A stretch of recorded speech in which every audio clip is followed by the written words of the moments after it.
there's many artifacts. One of Ayato's strengths is that he works with many artifact sets, including many two-piece sets. Nope, stop with the Boba. Let's see what Sarai has. Klee's got 1900 attack, 149 EM, so I'm guessing this is a reaction-based Klee. I know Klee is not the strongest pyro DPS in the game, obviously, but she's not terrible. I respect people who play this little terrorist. You got a healthy amount of EM, so I'm assuming you have a reaction-based Klee going on. I imagine you do some kind of like Xingqiu Klee team or whatnot.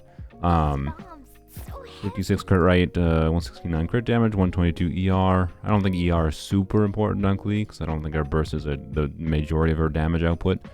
So right now I can tell you without looking at any individual artifacts to make any specific recommendations, you need a little bit more crit rate. This is a decent piece, for sure. Let's see your feather. It's kind of similar story here, but this one has a lot better crit value, so this one feels way less bad because it's like 30 and 36 crit value plus 2 attack rolls. Very good artifact. Goblet is onset, which will be interesting. Crit rate 82 EM. Wow. Okay. 7 crit damage and 2 attack rolls. All right. This is a very, very, very good circlet. That's where half of your EM is coming from. All right. What's your goblet? Pyro bonus onset. Good bit of ER, good bit of attack percent for an onset goblet, and this is not bad at all, honestly. If you think it's a bad goblet, you're undervaluing ER and attack percent, in my opinion. Is it sad that it doesn't have more crit rolls? Sure, right? Because it becomes a more universal piece if it has crit rolls, and the ER is not like of vital importance on Klee, so you know, not the best goblet in the world, but being that's onset and enables an off piece somewhere else, it can be very, very good. What is this? And this is where the rest of your EM is. Alright, makes sense. So yeah, I'm assuming you're doing like a Xingqiu Vaporize. So this is a very, very strong artifact. Yeah, the biggest thing you're lacking is just crit rate. Almost all your crit rate is just coming from, you know, this piece and this piece. And then you got little bits of crit rate on other artifacts. What you really need to fix this build, honestly, is just like an artifact that rolled like, I don't know, like 17% crit rate, right? Those rare artifacts that roll almost entirely into crit rate, that's kind of what your build needs at this point. You're only getting value out of all of your crit damage stats. You're only getting value out of the crit damage line on Widzeth. You're only getting value out of the crit damage on this, This 26% crit damage rolls, go back to like when you felt happy that you got this many crit damage rolls on this artifact. This is a great artifact, it's an awesome one. But the fact that you only have 56% crit rate means half the time these rolls do nothing for you. Nothing. So you need more crit rate. Overall, this Klee is not terrible. I imagine she's completely functional. So if you don't want to invest in that, you don't have to. It's just the main thing holding back this Klee build is just the crit rate. So C6 Faruzan, alright. They also said that Faruzan has funny artifacts, which 4-piece tenacity, that's not funny. That's just good. What do you mean this is funny artifacts? What's funny about this Faruzan? I don't see anything funny about this Faruzan. It's just a really good Faruzan. ER timepiece.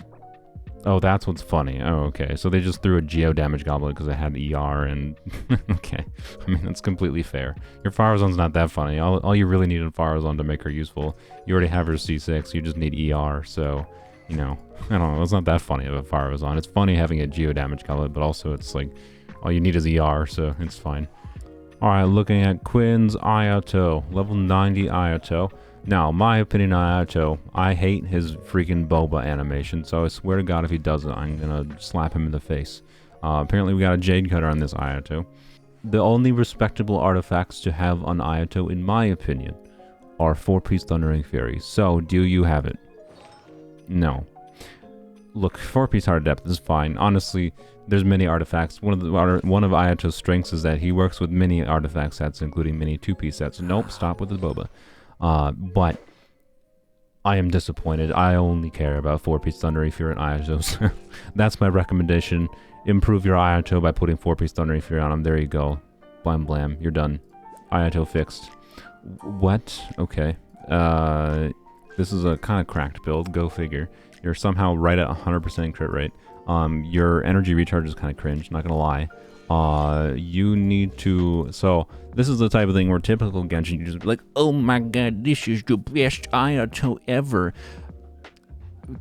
You need more ER though. His burst is actually like kind of important, especially if you like one of Ayato's strengths is that he's kind of like a jack of all trades. This is a Hydra unit. He has some good single target, don't stop. He has some good single target damage, or single target damage and single target Hydra application on top of his AoE Hydra application is burst. And oftentimes in general, basically any team you want him in, you probably want his burst up. So look, if you only care about zoop zoops, if you just care about the zoop zoop zoop zoop zoop zoop zoop zoop zoop on Ayato, you don't do ER, I guess. But if you only care about the zoop zoop zoop zoop zoop zoop zoop on Ayato, then why are you not running 4-piece Thundering Fury? Because 4-piece Thundering Fury lets you do zoop zoop zoop zoop zoop zoop zoop literally infinitely. Like, so that's my problem when like people don't have ER on Ayato. It's like, yeah, you got cracked crit value on your artifacts, cool, congrats. Like, you know, everyone dreams of being as lucky as you. But also, don't you like using your character's abilities? Don't you like enabling doing reactions in your team? If so, you probably want ER on your Ayato. It's one of his like most important aspects of his kit. It's a very strong ability. Add more ER, sacrifice some crit for ER. Also do 4-piece Thundering Fury if you really care about infinite zoop zoops. That's all. Alright, what's your artifacts? Alright, cracked, get that out of my face. That's also pretty strong, but definitely your weakest artifact on this build, I'm guessing. But let's see. I don't know why I looked at the off piece first, by the way. I just was, yeah, like, get that on my face. Anyways, circlet. Yep, that's disgusting. Screw you. All right. Yep. Screw you. And yeah, seriously, screw you. This piece is also cracked. But also, what are you doing? What are you smoking with defense? Like, why do you have so much defense in your Ayato? Like, first of all, either have 1,000 defense or don't have 950 defense. There's two things you can do here. Like, I don't know, kind of trash piece if you ask me.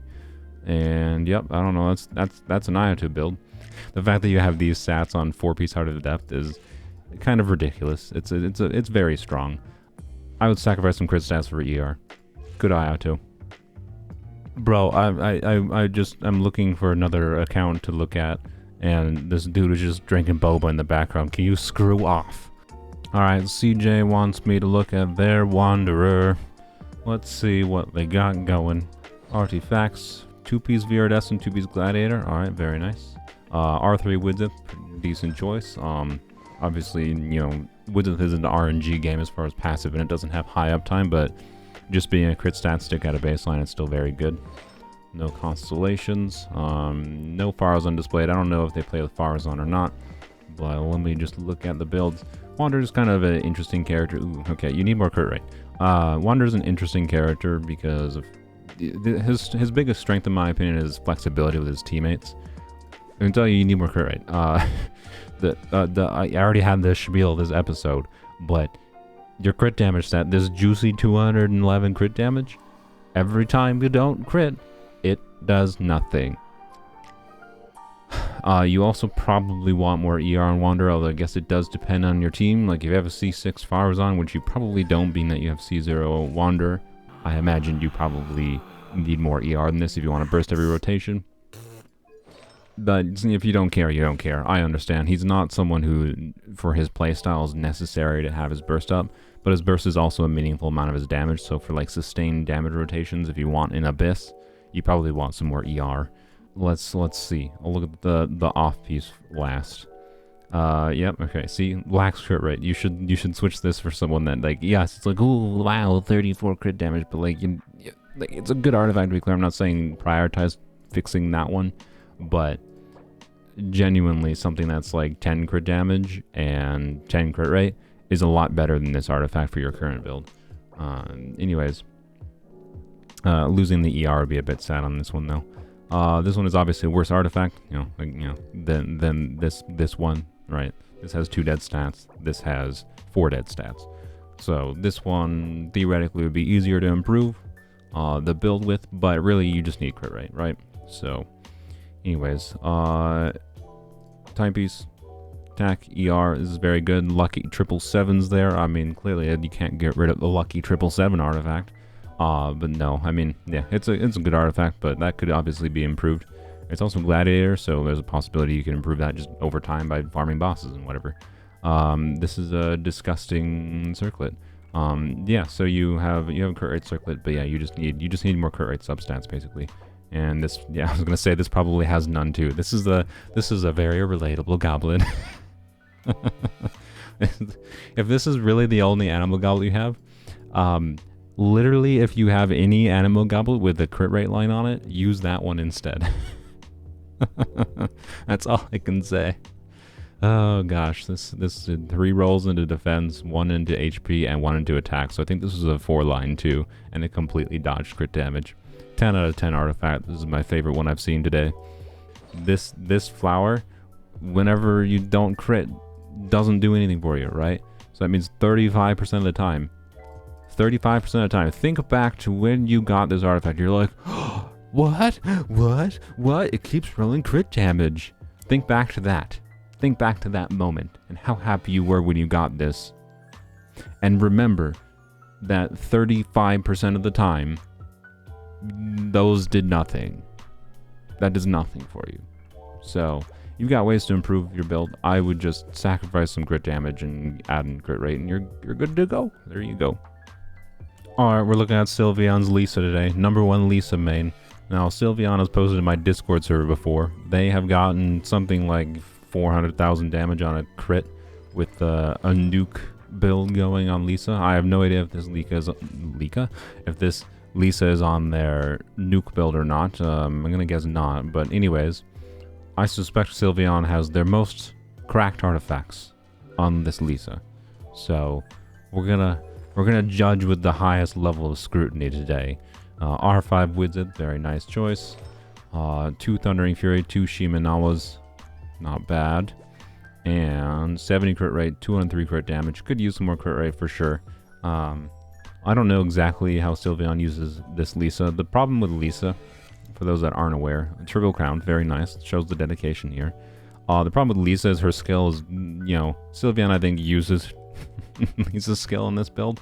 I don't know exactly what the team is, but if you don't have Zhongli or another strong healer to provide interruption resistance while you hold Lisa's skill, her skill does nothing. It doesn't generate energy on a tap. You have to hold it to get any energy out of it, which sucks.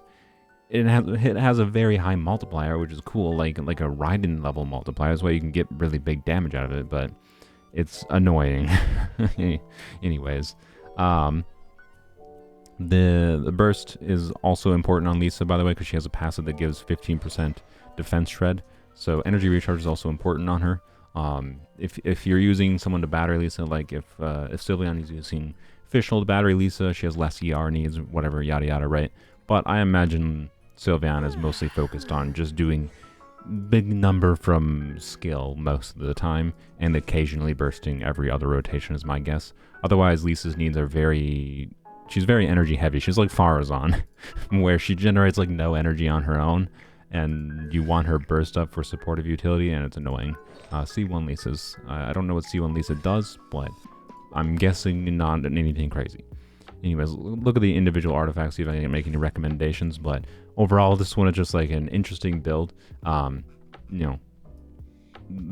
doing mostly probably just because they enjoy the character and enjoy getting that big number out of the skill, while getting it pretty consistently too, with a pretty healthy ratio, right? Like for a non-crit ascending character, this is a really healthy build. I can completely understand saying it is 7203. Even if it's on a mathematical level, probably better to prioritize a little bit more crit rate, but regardless, whatever. Let's take a peek at their artifacts. Very strong. 2 dead rolls there, a little bit sad, but very good artifact. Circlet. Crit rate, 33 crit damage. 1, 2, 3, 4 dead rolls, a little bit sad, but very high crit damage. So, I mean, if all you're going for is big skill damage, it's not bad, obviously. Potentially, though, if you have one artifact that's like 2 attack rolls and you lose 8 crit damage for that artifact with 2 attack percent rolls could be better than this artifact, but I'm not sure. You'd have to test it out. It's got big crit damage. It's a very nice artifact. It just has a bunch of dead rolls. So I'm somewhat of a simp for artifacts that are less dead stats rather than just, ooh, look at that crit damage. So anyways, what one did I not see? Goblet. 10 crit rate, wow, screw you with that goblin. That's all I can say about that. It's almost 40 CV. It trolled you a little bit with not being 40, but, it's fine. Actually, wait, no, it is 40. I'm dumb. I just can't math. All right, well, I maintain the screw you then. My bad. This feather is kind of cracked. Again, Lisa, if you're not using her burst much, which you're basically never using her burst much unless you're funneling a lot of energy to her or have a lot of ER, the ER might actually have less value because there's just realistically no situation in which you're going to consistently use her burst potentially. But if you are using her burst reliably on the team you're using her on, the ER is probably very important. And regardless, it's a very good artifact because having crit stats and a bunch of ER is very, very good. Makes it way easier to balance your builds. For Lisa specifically, it might be better if you just had more crit, but honestly, really good artifact. And this is a 0 dead stat piece, so this is where all your ER is coming from. So, yeah, this is a really good timepiece. That's all I can kind of say about that. Some nice high rolls with your crit rolls, and then some good bit of ER there. That's a really gross piece. Screw you for having that piece. Yeah, I don't know. I don't have any real suggestions other than like trying out potentially, because your worst artifacts are definitely your 2 Shimenawa pieces. If you happen to have a better Wanderer's Troop piece for your flower or your circlet, I don't know, try it out. Maybe in an aggravate team, getting that additional 80 EM is worth the trade-off. If you can get, I'm not even saying like it can be literally just something that has like less crit value, but has more EM. Particularly if you have like a 0 dead stat something, right? It could be a better build. That could be more reliable, whatever. I don't know. You get the point. It's a really good Lisa. This is a cool showcase of a DPS-oriented Lisa. I respect the investment into Lisa. It's pretty great. 10 out of 10. Alright, Umbreon here wants me to look at their Ganyu. They say they're a Kaching and Ganyu main. But we're looking at their Ganyu today. So, let's see what they got going. They have an almost bow. Nice. Okay, interesting. And 4-piece Blizzard Strayer. Okay, 4-piece Blizzard Strayer definitely makes more sense with an almost bow. 4-piece Blizzard is not necessarily like the biggest damage per screenshot for Ganyu, but it is because it just gives a bunch of crit rate. It's nice to have. The only like potential problem you have is you can actually like overcap on crit rate, but being that you're using almost bow, it actually isn't that much of a problem, I don't think. And you haven't overcapped on crit rate. Let's see the individual artifacts if I have anything to comment on it. Crit rate, crit damage, a couple dead stats, but decent piece. Crit rate, crit damage, attack percent, both of those really good pieces, right? So this is an example one. Like technically on this build, you probably would have preferred this go into attack percent, but because you're not overcapped on crit rate, having extra crit rate isn't bad. So it's not bad at all, to be clear. It's a very good piece. And Goblet, cryo bonus, onset. So this is definitely, I imagine, your worst piece. And this is a good piece, although, oh wait, what? What is happening here? Alright, I thought Ganyu's attack might have been a little bit low, but I didn't like do the mental math in my head. Yeah, 50, almost with 50, okay. I don't know if Umbreon accidentally like took Ganyu's piece. I'm going to assume this is not the piece that Ganyu's meant to have. So that might be why they're a little heavy in crit rate. This should obviously be an attack percent piece, but that is funny. Umbreon, if this was not an accident, I regret to inform you, Ganyu's not an HP scaler, sadly. That would be Yelan. I think you mixed the two up. So you should go and take your attack percent piece off of Yelan and give this to Yelan, and then there we go. Everything's hunky-dory. I'm guessing in between the time of them requesting a unit review, they switched that timepiece that Ganyu used to have on someone else. Alright, I think I'm going to do one more for this video.